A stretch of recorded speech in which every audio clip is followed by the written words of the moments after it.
Gholdengo EX is a deck on the rise. It might have stumbled out of the gate at the launch of Paradox Rift, but since players figured out that Palkia VSTAR is a really good partner for Gholdengo EX, the deck has been moving up, up, up. Most recently, it got second place at Dortmund Regionals, and I think this is a deck that's going to factor into the meta going forward, and it looks like it's going to factor into the post-rotation meta as well.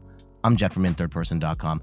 Make sure to like the video, subscribe to the channel, and let's go and take a look at what Gholdengo looks like post-rotation with some help from Japan. Quick overview just before we get into the nitty-gritty here, just in case you're unfamiliar with how Gholdengo plays. Just a quick overview of the strategy.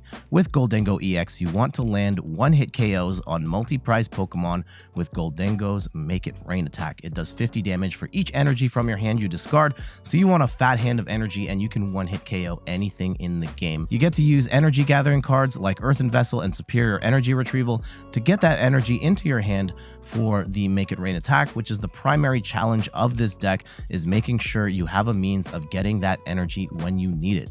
And last but not least, secondary attackers like Palkia, Scizor, Radiant Greninja, and Hisuian Basculin Legion can step in when Make It Rain isn't an ideal attack choice, whether you don't have the energy on hand or you don't have enough energy to take that one-hit KO. Using one of the other attackers that could be in a Gholdengo deck could be the right approach. The million-dollar question is, does Gholdengo survive rotation? And the short answer is yes. Shoutouts to Omnipoke for putting together this awesome tier list based on tournament results from Japan. They most recently have updated it with their scoring system, with the different numbers about like how many points they get based on how well they've done, as well as putting in the A spec of choice for these decks. And we see that Gholdengo is here in the B tier, and I do want to just quickly go over this to give this a little more context. It appears that Charizard is the best deck in the game going forward, and it looks like Charizard Bibarel has actually pulled ahead quite a bit relative to the other Charizard variant with Pidgeot. And then I think everything after that is something that has a decent time into Charizard, usually because you can take a one-hit KO on a Charizard, whether that's Chen Pao, can take one-hit KOs, Charizard in the mirror match with the maximum belt, yes, Giratina Arceus, Giratina with the maximum belt can take a one-hit KO on Charizard. Ancient Box is a little different. It's a new single prize deck. We'll talk about that. That might have a different strategy going into that matchup. Lugia can one-hit KO a Charizard with the new Chinchino. And then Gholdengo, because of its Make It Rain attack, also has the ability to one-hit KO a Charizard, which I think is where these top tiers are kind of circling around, is like, can you one-shot a Charizard? And thankfully, Gholdengo can. Here's another look at a tier list from Pokekabook. I'm not sure if this is the latest one. However, they do have Gholdengo kind of in a similar spot relative to the Omnipoke one, where it's in their B tier. And again, most of the decks kind of ahead do have one-shot options against the Charizard EX. So Gholdengo looks to be just fine going forward. And let's just do a quick check-in on some of the factors that impact Gholdengo EX going forward. The fact that Path to the Peak is no longer in play is a great news for Gholdengo. You do have to worry about Fluttermane, but that only shuts off the ability of the Pokemon in the active. You can't draw two cards, but you can still draw cards with the Gholdengos on the bench. It does have one-hit KO potential against multi-prize Pokemon, which is absolutely massive. Cryptomaniac's Deciphering is a new card that does address some of the consistency issues that Gholdengo has had in the past. Palkia has proven to be a viable partner for Gholdengo, because we already know that Make It Rain isn't necessarily the most consistent attack, but Palkia is a very efficient attacker that doesn't need to discard energy and can do decent damage, particularly in the early game. And something we do have to consider here, that Make It Rain is still kind of a inconsistent attack. Having to have that energy, even with Cryptomaniac's Deciphering in play, can be a little difficult to get all of the energy you need over the course of multiple turns in a match, which could factor into why it's not like top of the top, but kind of that next tier below. Gholdengo might be losing a couple of cards to rotation, but it's not the end of the world.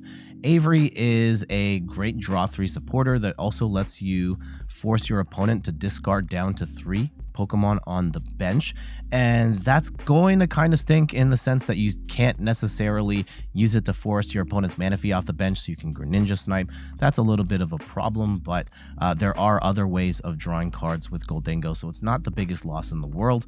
We do lose Battle VIP Pass, but thankfully Gholdengo has a pretty good substitution for that. And then also cross switchers are going away as well. We kind of have a substitution for that too, so not that big of a deal. Gholdengo is getting a number of good pieces here, including Buddy Poffin, Metal Lab, Cryptomaniac's Deciphering, Prime Catcher, and Morty's Conviction. Let's start with Buddy Poffin. It's basically your new Battle VIP Pass. However, it only works on Pokemon with 70 HP or less. This is going to get your Gimme Ghouls into play so that you can set up your Gholdengos later. It's not going to work for your Palkia or your Radiant Greninja, so keep that in mind. You're probably going to want to put in some Nest Balls as well, but Buddy Poffin is a nice alternative for Gholdengo. Full Metal Lab is a stadium that lets you take 30 less damage from attacks from your opponent's Pokemon. This can be very helpful because Gholdengo EX can be a little squishy. It's definitely in a good spot being over, say, 220, 230, but like towards the end game with stuff like Charizard being able to take one-shots, Full Metal Lab can lower the damage from something like a Charizard, possibly letting you hang in there a little longer. Cryptomaniac's Deciphering is the biggest buff to the deck. It lets you search your deck for 2 cards, put them at the top of your deck, and you shuffle the rest of the deck. So being able to put stuff like Energy Retrievals and Earthen Vessels to the top of the deck, and then you can draw them with coin bonus or concealed cards, makes this deck way more consistent than it has been to date. Prime Catcher is basically your alternative to Cross Switcher, except you only need 1 card to play it, which is absolutely awesome. The trade-off is you're only allowed to have 1 Prime Catcher in here, but there are some ways to circumvent that as well, which we're going to get into with some of these deck lists. Morty's Conviction is a nice addition to the deck.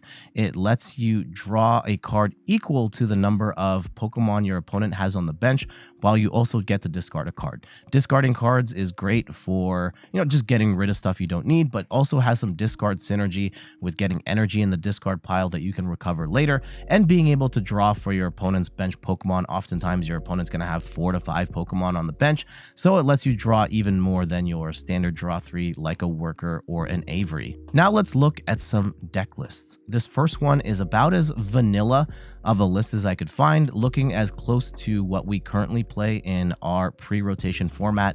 We've got a 4-4 line of Gimme Ghouls and Gholdengos with a 2-2 line of Palkia. Some people play 2-2, some play 1-1. I think I would personally prefer 2-2 just to have the stability of being able to reliably grab Palkia, but I think 1-1 is also okay. We do have a Greninja here to discard energy, draw cards, and then also attack with Moonlight Shuriken, and then Manaphy to protect the bench. Side note, I'm going to go through this list in particular a little slower, just so we can see the overall framework, and then all of the other lists after will kind of just pick out the differences between those lists. Lots of energy recovery here with 4 copies of Superior Energy Retrieval and 1 regular Energy Retrieval. We do see the Prime Catcher here for the first time, 1 copy of Super Rod, Pal Pad. We've got Earthen Vessels here to grab energy from the deck directly. And some notable things here, we've got 2 copies of Nest Ball, 4 Ultra Balls, and then we've got 3 copies of Buddy Poffin. We're not going all the way with Buddy Poffin here because we can't use Buddy Poffin to grab Palkia or Greninja. So that's why we see a 2-3 split of the 2. We also have 1 copy of Canceling Cologne to make the Greninja Moonlight Shuriken attack a little more realistic. And it is actually a little more realistic because we have Prime Catcher here. You can gust the Manaphy into the active, bring in Greninja at the same time as well, play the Canceling Cologne, and then splash. For other cards here, we've got 1 copy of Heavy Ball to grab basics from the prizes, 1 copy of Lost Vacuum. You don't necessarily need it to get rid of Path to the Peak, but there can be some HP affecting cards like a Bravery Charm, Hero's Cape that can make attacking with Gholdengo really problematic, so you can get those out of the way with the Lost Vacuum, which is nice. 1 copy of Switch, 3 Iridas that lets you grab a water Pokemon and an item of your choice, 2 copies of the Cryptomaniac's Deciphering to stack the deck with the 2 cards of our choice. Then we can draw in with the Greninja or Gholdengo, and we can even use Pokestop in that instance as well, depending on what items you are putting to the top of your deck. And then we do see that Metal Lab here as well, and a 5-6 split of energy. So yeah, we'll do like, this is the general overview of this list. Again, we're using Gholdengo to draw cards, Palkia as our early game attacker.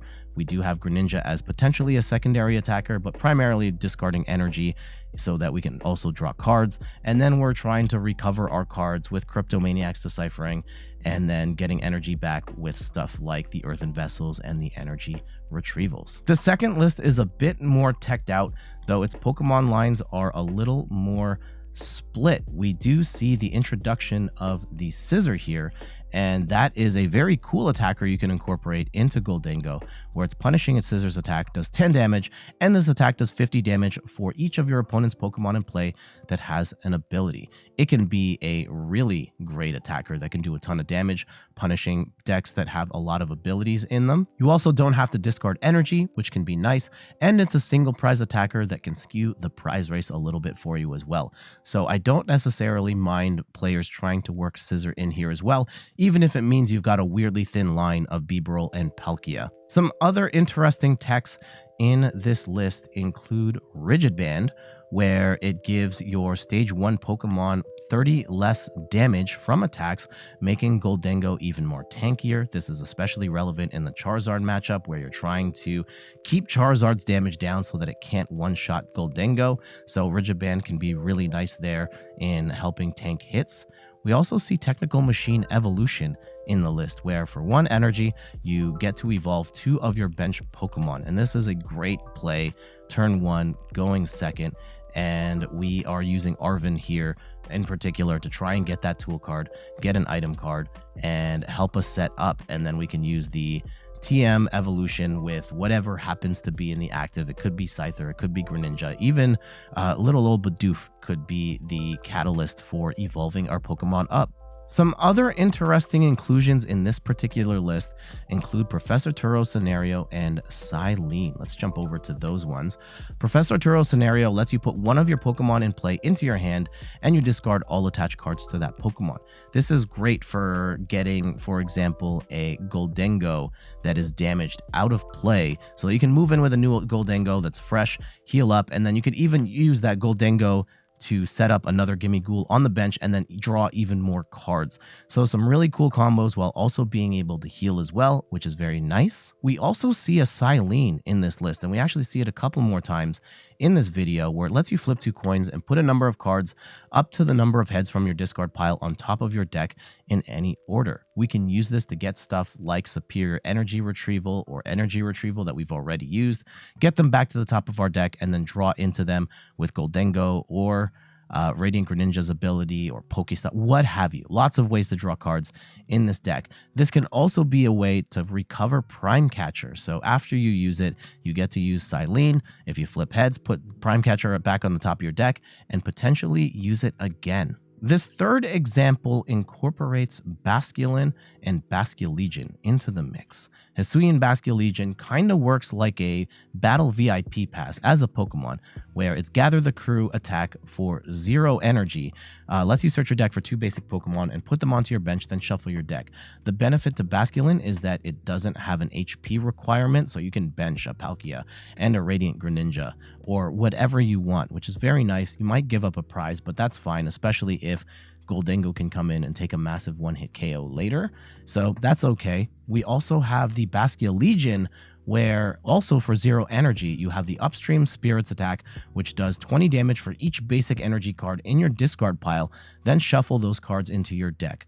Now, because you're throwing all of the energy back into the deck, you're going to have a hard time getting that energy out of the deck, especially if you use this somewhere in the middle of the game and now all of your cards or most of your cards are focused around getting energy from the discard pile. So this is kind of one that you probably want to save for the end game, where you can do some massive attack towards the end and throw all the energy back in, so you don't have to worry about grabbing that energy later. It's also a single prize attacker here, so really interesting tech for this one. This fourth example has a whole new draw engine, as well as a supporter card that we haven't seen played all that much up until now, but post-rotation, I'm seeing this card more and more in Japan. Let's start with the draw engine. We are referring to the new Dunsparce with its dashing draw ability. Once during your turn, you can just draw 3 cards, and if you do, shuffle this Pokemon and all attached cards into your deck. So a really cool way to draw even more cards with Gholdengo, and this can really push you over the top, especially if you've got multiple Dunsparces in play. You can activate them whenever you want, and being able to draw cards with your Gholdengo and a Dunsparce and Greninja really helps you cycle through the deck and get the pieces you need for whatever combo you're trying to pull off. We're also seeing Jacques more and more in post-rotation lists. This is a card that lets you search for up to 2 evolution Pokemon, reveal them, and put them into your hand, then shuffle your deck. I have been critical of the Pokemon Company incorporating this card into League Battle decks and Deluxe Battle decks and the EX decks, but it actually is kind of shaping up to be a decent card in certain decks, and in this example, this really helps us get Gholdengo plus the Dunsparce, or if you're getting 2 Dunsparces, then you're also getting to draw 6 cards on top of that, so there's more value than just using your supporter to get 2 evolution Pokemon here. You're also getting to draw cards and potentially getting the pieces you need for that Make It Rain attack, so I don't mind its inclusion in this particular deck. In this 5th example, we see the Basculin and Legion tech come back. We see some letters of encouragement here, where when one of your Pokemon gets knocked out on your previous turn, this time you get to play Letter of Encouragement, grab 3 energy from your deck and put them into your hand. There are some other ways that this deck gathers energy that we haven't seen thus far, including Adaman, where you get to discard 2 energy and then grab 2 cards of your choice and put them into your hand and shuffle your deck. And I should state that's grabbing 2 cards from your deck. This can be great for getting your energy retrievals or whatever other combo pieces you need. You just have to discard 2 metal energy. Another card we see in this list is Lady, which is a supporter card. Lets you grab 4 energy from your deck and put it straight into your hand. Now, you could do Earthen Vessel to grab 2 energy. 2 Earthen Vessels is basically the same as this without the discard synergy, and you have to burn supporter for it. But because Gholdengo is so reliant on getting that energy, I don't necessarily hate Lady's inclusion here. This last Gholdengo example is probably the wackiest of the bunch. We don't have any Palkias here or Bibarel, so draw might be a little tight. We do see the Scizor come back as a single prize attacker, but most curiously, we've got a 1/1 Darkrai VSTAR line, and it's here for its Star Abyss ability, where during your turn, you get to put up to 2 item cards from your discard pile and put them back into your hand. This is a great way to recover stuff like your energy retrievals and even your prime catcher as well. So really interesting tech. I'm not sure this is going to be the way to play Gholdengo going forward, to be honest, but it does introduce some new ideas to the mix, and being able to recover your prime catcher in particular could be very cool. Thus concludes our look at Gholdengo EX. Really happy to see the deck doing well right now in this pre-rotation format, and it looks like it's going to be strong post-rotation as well. But what say you? Are you excited for the rise of Gholdengo? Have you believed the whole time? Do you have some other crazy ideas that you'd like to see post-rotation? If there's any other post-rotation previews you'd like to see, let me know in the comments which ones you want to see. We've already covered a whole bunch: Charizard, Gardevoir, Miraidon. Oh, we did Chien-Pao recently as well, and Roaring Moon. So lots of these to come. We're going to be covering a lot of the existing decks as well as some new decks going into the post-rotation format. But for now, I gotta get going. Thank you so much for watching. You can find me on all the things: YouTube, TikTok, Twitter, and Instagram at InThirdPerson. You can find me on Twitch at InThirdPerson, where I stream the Pokemon trading card game every Sunday at 10 a.m. Eastern Time. And check out the website, inthirdperson.com, for more articles and videos on video games, board games, and other nerdy pursuits. So until the next one, I'll see you later. Bye-bye.